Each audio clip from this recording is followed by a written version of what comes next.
Todo comenzó con una promesa. Mucho antes de los bancos, de las bolsas y de los números digitales, el dinero era fe. No un objeto, sino un acuerdo silencioso entre seres humanos. Te daré algo ahora, confiando en que me devolverás algo después. Así nació la primera gran ilusión de la historia, la idea de que el valor podía almacenarse en un símbolo. Las primeras civilizaciones entendieron ese poder. En Mesopotamia, los templos no solo eran lugares de culto, eran bancos. Los sacerdotes guardaban granos, metales y deudas. El dinero no existía como tal, pero sí la confianza. Una tablilla de arcilla podía representar 100 sacos de trigo, y esa tablilla valía más que el trigo mismo. La abstracción había comenzado. Con el tiempo, el símbolo se hizo metal. En Lidia, hace 2600 años, aparecieron las primeras monedas de oro y plata. Eran bellas, brillantes, casi sagradas. Los reyes las marcaban con su sello, garantizando su pureza. Pero esa pureza, como toda promesa humana, pronto sería corrompida. Cada vez que un gobierno necesitaba más poder, adulteraba la moneda. Mezclaba el oro con cobre, la plata con plomo. Así nació el primer impuesto invisible, la devaluación. Roma perfeccionó el arte del engaño. Durante el reinado de Nerón, el denario perdió casi la mitad de su contenido en plata. El pueblo no lo notó de inmediato. Los mercados siguieron funcionando. Pero poco a poco, los precios subieron, la confianza cayó y el imperio, sin darse cuenta, comenzó su descenso. El dinero había dejado de ser símbolo de valor para convertirse en herramienta de manipulación. Los siglos siguientes solo refinaron la técnica. Los imperios entendieron que controlar la moneda era controlar la mente. España extrajo tanto oro y plata del Nuevo Mundo que inundó Europa con su propia riqueza. Pero aquella abundancia fue veneno. Los precios se dispararon, los salarios colapsaron y la potencia más rica del planeta se declaró en bancarrota 4 veces en menos de un siglo. La historia del dinero siempre ha sido la historia del poder. Cada civilización cree haber encontrado la fórmula definitiva. Roma con su denario, España con su real, Gran Bretaña con su libra y hoy el mundo con el dólar. Pero todas comparten el mismo pecado original: creer que el valor puede crearse de la nada. En el siglo XX, esa ilusión alcanzó su forma más sofisticada. En 1944, los líderes del mundo se reunieron en Bretton Woods para establecer un nuevo orden económico. El dólar, respaldado por oro, se convirtió en el corazón del sistema. Durante un tiempo la promesa funcionó, hasta que en 1971 los Estados Unidos hicieron lo que todos los imperios hacen cuando el peso de la deuda se vuelve insoportable: rompieron el pacto. Desde ese día, el dinero dejó de tener respaldo físico. Su valor ya no dependía del oro, sino de la fe. Fe en gobiernos, en bancos, en mercados. Fe en una ilusión colectiva que todos fingimos comprender. Y sin embargo, cuanto más virtual se volvió el dinero, más real se volvió su poder. Hoy la economía mundial flota sobre promesas digitales, códigos, pantallas, créditos, deudas.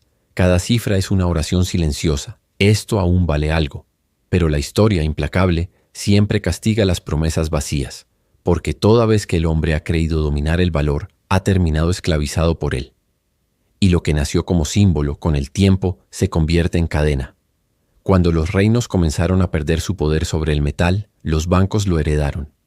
Fue un cambio silencioso, casi invisible, pero decisivo. El oro ya no se movía de las bóvedas. Se movían los papeles que lo representaban. Y con cada firma, con cada recibo, el dinero se volvió menos físico y más abstracto. Así nació el poder moderno, el dominio de quienes podían crear riqueza sin tocarla. En la Florencia del siglo XV, las familias bancarias entendieron lo que los reyes aún no: que el crédito valía más que el oro.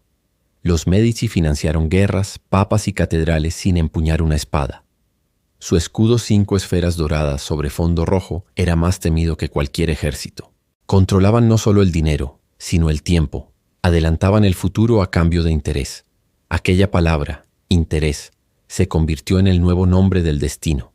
Con ellos nació el concepto más revolucionario de la historia económica: la deuda.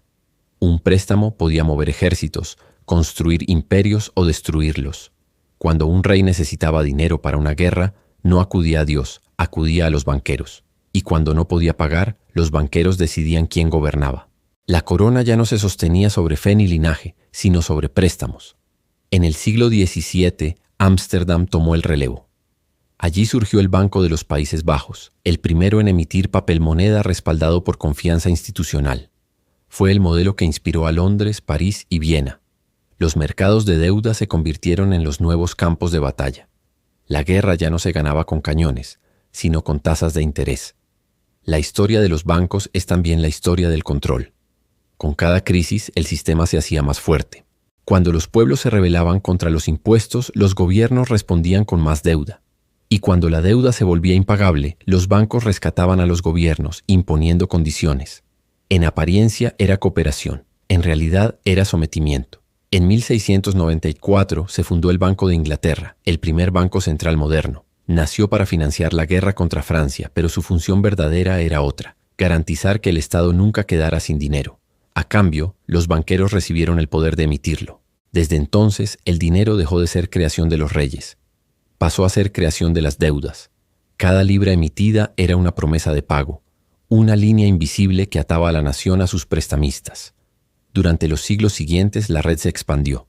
París, Viena, Berlín, Nueva York. Los banqueros se convirtieron en diplomáticos, los economistas en sacerdotes y las bolsas en catedrales. La fe en Dios fue sustituida por la fe en el crédito. Los pueblos ya no rezaban por cosechas, sino por estabilidad financiera. Y como toda religión, esta también exigía sacrificios.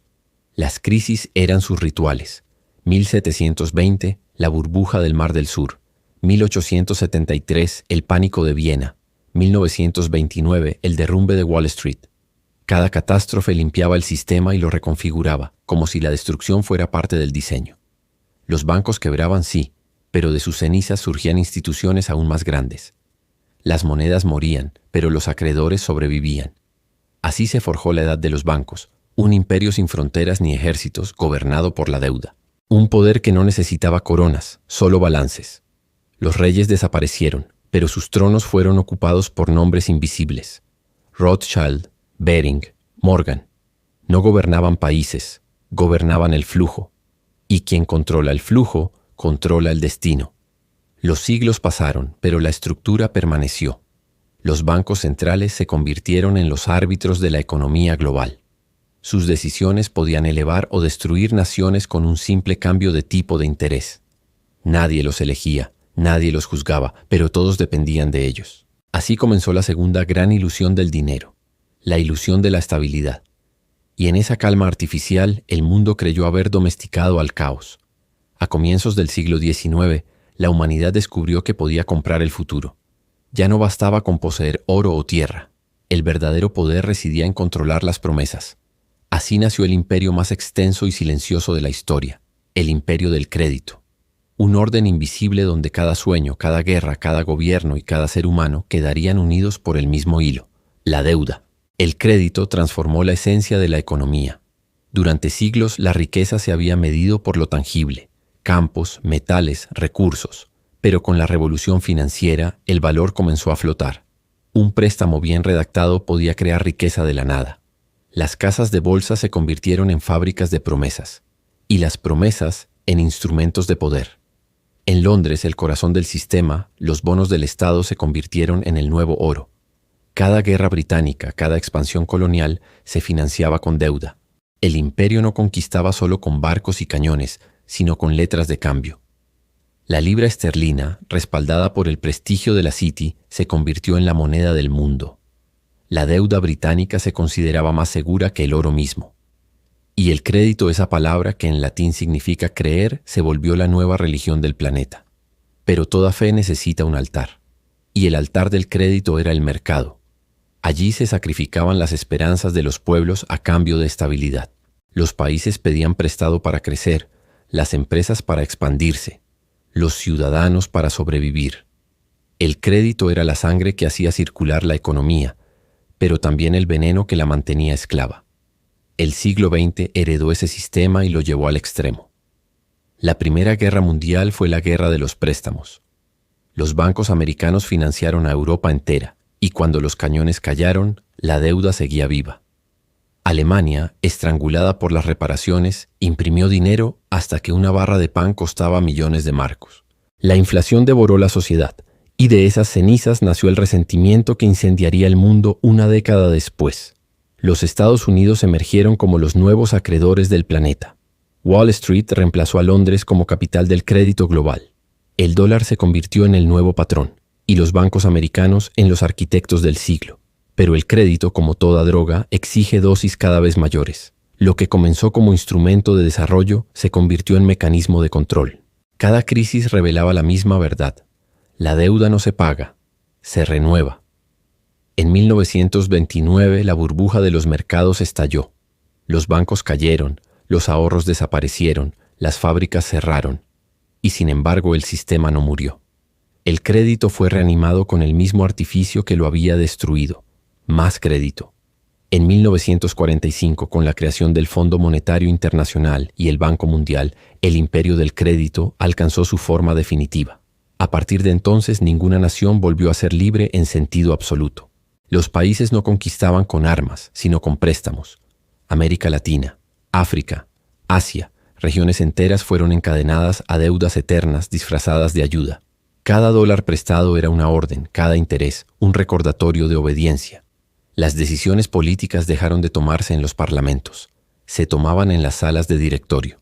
En la segunda mitad del siglo XX, el crédito descendió hasta el ciudadano. Nacieron las tarjetas, los préstamos hipotecarios, los créditos al consumo. La ilusión del progreso se hizo personal. Cada familia se convirtió en un pequeño estado endeudado, cada individuo en un microimperio sostenido por promesas. El sueño americano se fundó sobre hipotecas, pero bajo esa aparente prosperidad el sistema se tensaba. Cada dólar creado era una deuda nueva. El crecimiento ya no dependía de la producción, sino del endeudamiento.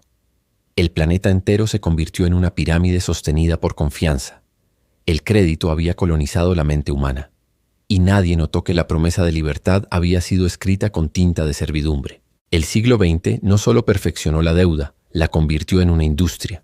Lo que antes era promesa se transformó en producción. Las economías dejaron de generar riqueza a través del trabajo y comenzaron a fabricarla desde los bancos. Así nació la máquina del dinero, el mecanismo más poderoso que la humanidad haya construido para crear valor de la nada. Todo comenzó con una decisión que cambió el curso de la historia. Agosto de 1971. Richard Nixon, en un discurso de apenas unos minutos, rompió el vínculo entre el dólar y el oro.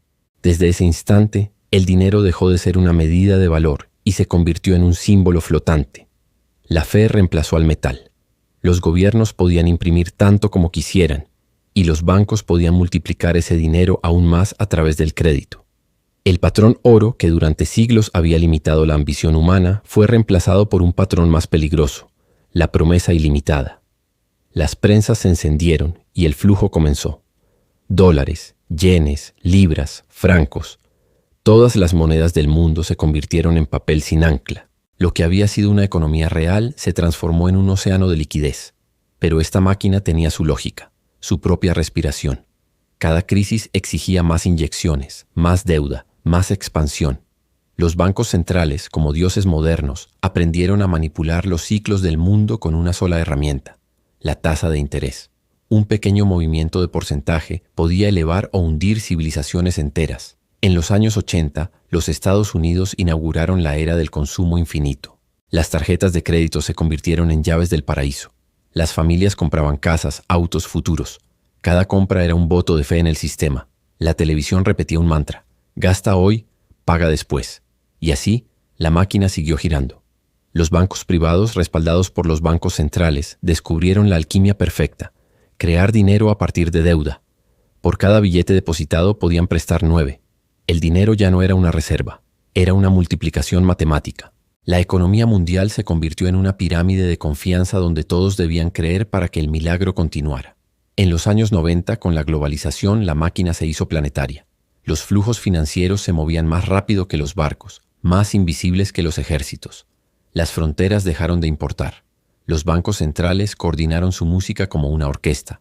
La Reserva Federal marcaba el ritmo. El resto seguía la melodía.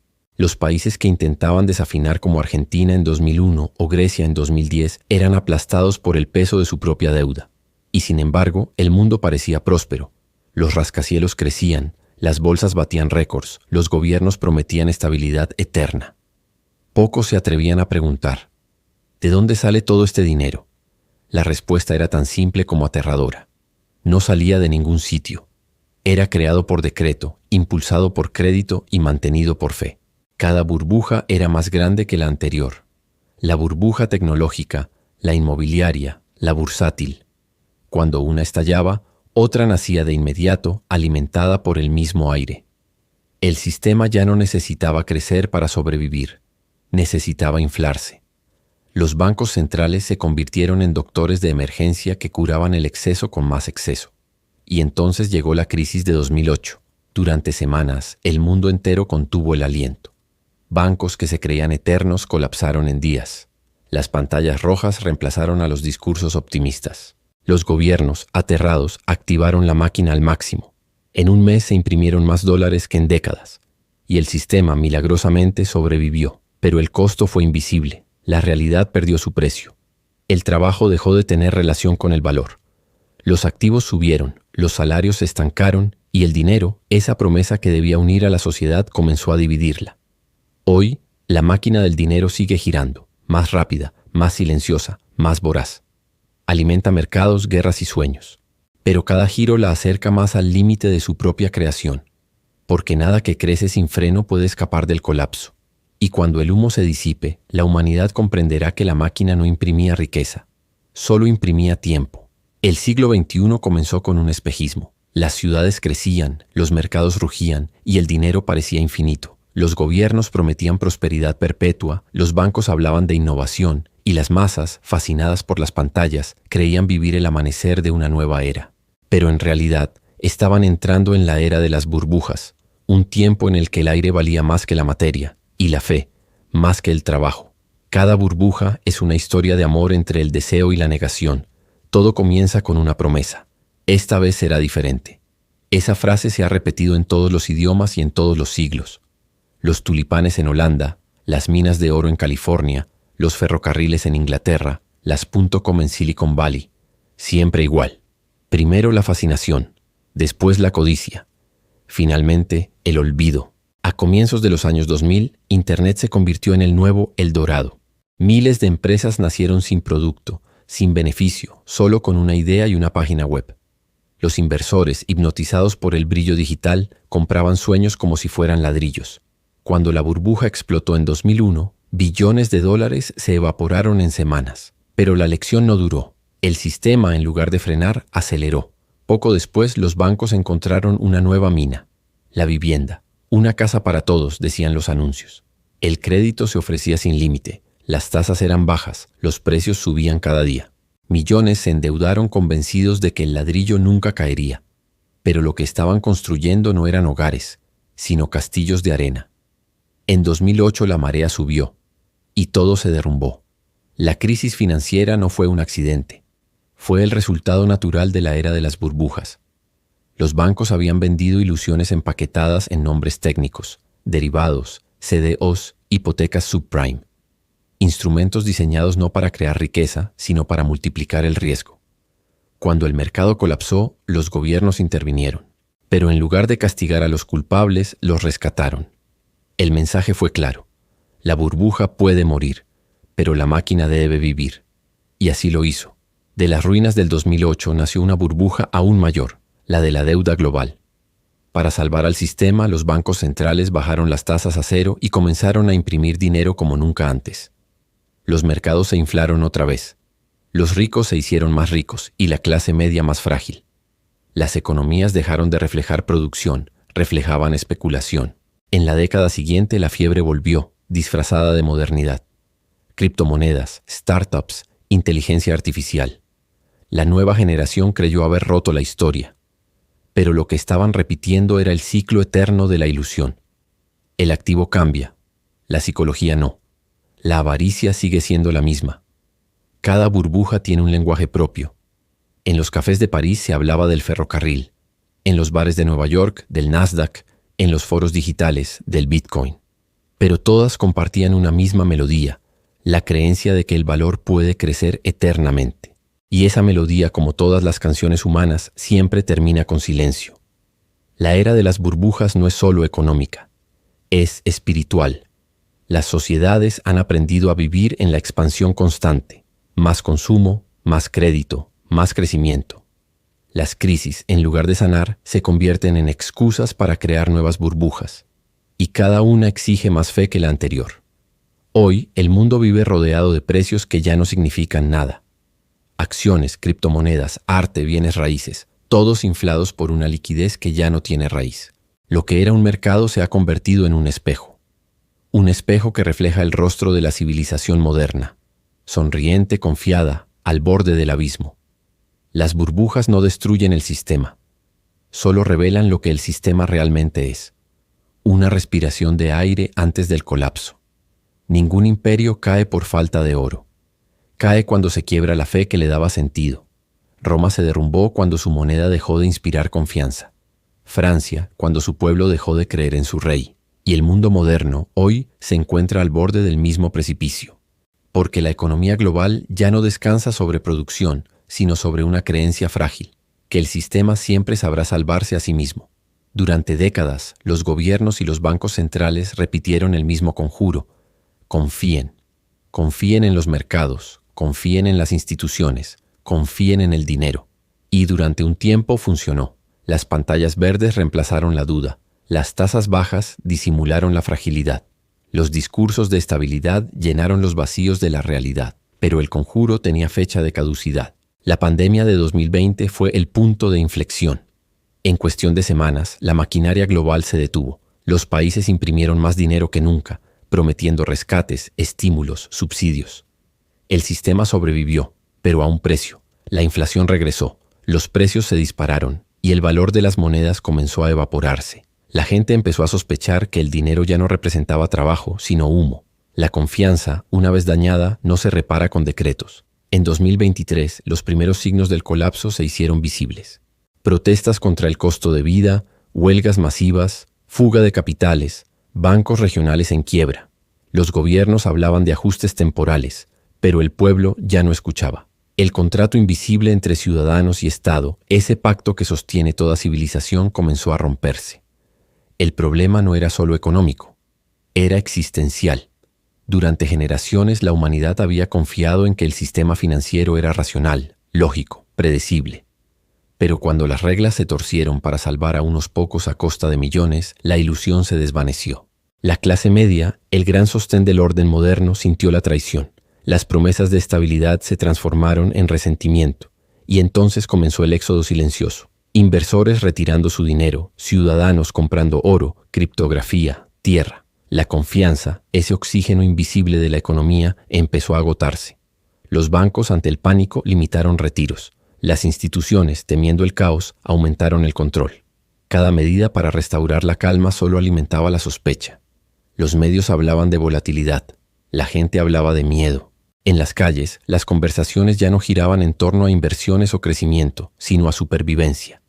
¿Qué pasará si el sistema cae? Era la nueva pregunta universal. Y como en toda era de incertidumbre, el vacío fue ocupado por voces extremas. Unos prometiendo orden total, otros clamando por destrucción. La historia repite su ironía. Cuando la fe en el dinero se rompe, la humanidad busca refugio en los símbolos del pasado.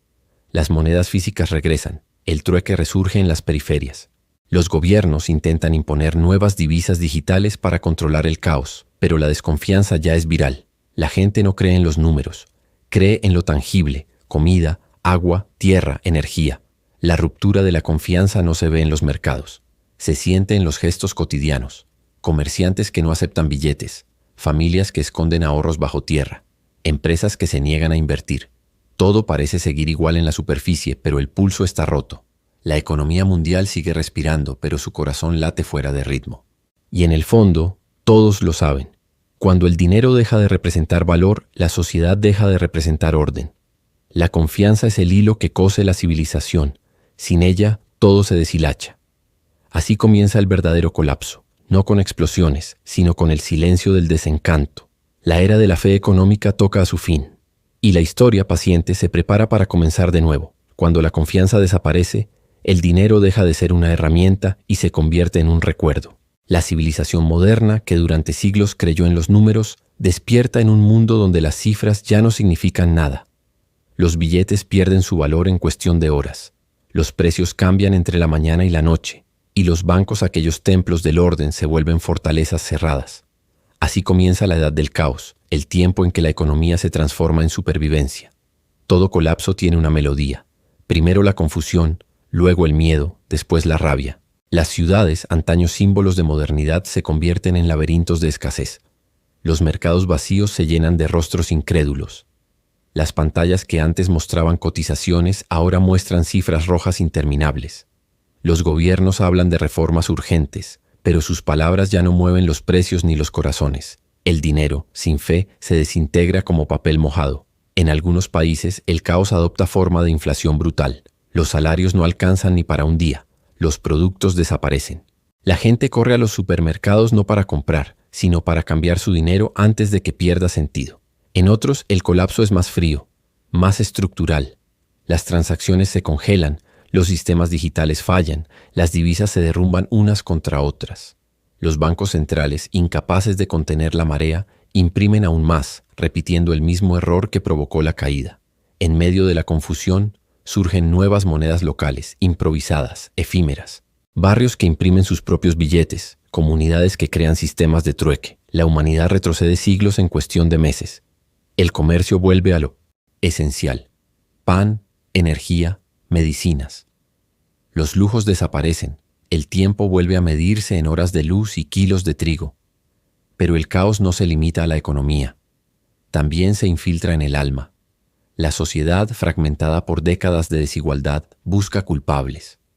Los ricos son vistos como ladrones, los políticos como traidores, los tecnócratas como magos fracasados. Las calles se llenan de protestas, las redes de odio, los hogares de silencio. Cada crisis económica se convierte en una crisis moral. Las instituciones que sostenían el mundo, bancos, tribunales, medios, parlamentos, pierden legitimidad. Los ciudadanos ya no las reconocen como propias. Surgen nuevos liderazgos, espontáneos, carismáticos, peligrosos. Unos predican la vuelta al orden, otros la destrucción total del sistema. Ambos crecen alimentados por la desesperación. La historia lo ha visto antes. Del colapso económico nacen los imperios más oscuros, y sin embargo, entre las ruinas también brotan señales de resistencia. Pequeñas comunidades redescubren la cooperación. Agricultores, artesanos, ingenieros, programadores empiezan a reconstruir desde abajo lo que arriba se derrumba. No confían en los gobiernos ni en los bancos, confían en el intercambio humano. Vuelven las ferias, los talleres, los acuerdos de palabra. Lo que fue economía digital se convierte en economía tribal. Los poderosos intentan recuperar el control. Proponen una moneda única digital, global, rastreable. Prometen seguridad a cambio de vigilancia, estabilidad a cambio de obediencia. La humanidad agotada escucha. Muchos aceptan, otros desconfían. El caos se convierte en campo de batalla entre dos visiones del futuro. Una basada en el control absoluto, otra en la libertad precaria. Las ciudades se dividen, los países se fragmentan, las alianzas se rompen. Lo que antes fue globalización se desintegra en una serie de economías aisladas, cada una con sus propias reglas, sus propias monedas, su propia verdad. El planeta entero se convierte en un tablero de supervivencia. Y en el silencio posterior al derrumbe, un hecho se impone. El caos no destruye, revela. Revela quién dependía de la ilusión y quién aún sabe crear valor real. Revela qué civilizaciones estaban vivas y cuáles solo respiraban crédito. La edad del caos no es el fin del mundo, es el fin del mundo que conocíamos. De las ruinas siempre brota algo. Cuando el ruido del colapso se apaga, el silencio se convierte en maestro. En ese silencio la humanidad empieza a recordar lo que había olvidado. Que el valor no nace del crédito ni de la deuda, sino del trabajo de la creación de la confianza entre manos que se miran a los ojos. Así comienza el renacer del valor. En pequeñas aldeas los agricultores vuelven a sembrar sin esperar subsidios. Los artesanos fabrican con sus propias herramientas. Los vecinos intercambian productos en lugar de precios. El dinero, desnudo de artificios, reaparece como simple mediador, no como Dios. Los números dejan de dictar la moral y el valor recupera su raíz humana. El mundo fragmentado redescubre la lentitud. Ya no se trata de crecer, sino de sostener. Los viejos imperios del crédito, los bancos centrales, los fondos, las corporaciones, observan con desconcierto cómo las nuevas generaciones rehuyen el endeudamiento. No queremos más promesas, dicen, queremos equilibrio. En los países que alguna vez dominaron la economía global, la reconstrucción es distinta. Las grandes ciudades se vacían hacia el campo. Las tecnologías, antes símbolo de especulación, se transforman en herramientas para la autosuficiencia. Energía solar, monedas locales, redes de intercambio directo. El oro, que fue símbolo de poder, vuelve a ser símbolo de límite. El renacer del valor no ocurre por decreto, ocurre por cansancio. El hombre moderno ha mirado al abismo del crédito y ha visto su propio reflejo. Entiende al fin que el dinero no puede sustituir al sentido, que la prosperidad sin propósito es una forma de pobreza, que ninguna civilización puede vivir indefinidamente de lo que no produce. Y sin embargo, la historia no se detiene. Mientras algunos reconstruyen, otros ya planean la próxima expansión. Los nuevos sistemas financieros surgen con nombres distintos, envueltos en lenguaje de transparencia y sostenibilidad, pero los ojos más sabios reconocen la melodía. El ciclo está volviendo a afinar sus notas. Aún así, algo ha cambiado. Esta vez, la humanidad recuerda. Sabe que cada promesa tiene un costo, que toda abundancia exige vigilancia, y que el valor, si no se protege con ética, se convierte en arma. El renacer no es una utopía, es una advertencia. Una oportunidad para romper el círculo o volver a girar dentro de él. Cuando los primeros mercados reabren, no hay euforia, solo gratitud. La gente compra poco, produce más, confía despacio. La economía ya no es una religión, es una herramienta. Y sobre las cenizas del viejo mundo se levanta una frase sencilla escrita en piedra. El valor real no se imprime, se construye. El ciclo ha terminado, o tal vez apenas vuelve a empezar.